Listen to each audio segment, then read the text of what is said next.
Если ваша женщина вас подозревает в измене, несколько советов от практического психолога, семейного психолога. Первое. Чем больше вы оправдываетесь, чем больше вы пытаетесь ей сказать, что нет, ничего не было, никогда не будет, тем больше ревность у нее возрастает. Не сопротивляйтесь. Скажите ей «да». Все твои самые страшные обвинения есть правду.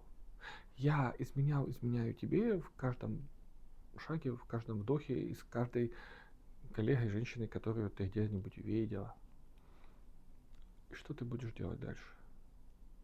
Потому что, как правило, у женщины нет стратегии, у нее есть боль, которой она пытается поделиться.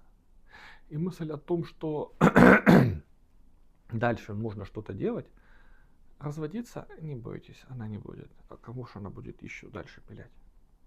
Остановиться, если она станет предъявлять после этого вам претензий на 5% меньше, то с вами был Анатолий Волк, ваш семейный психолог. Благодарить можно в комментариях.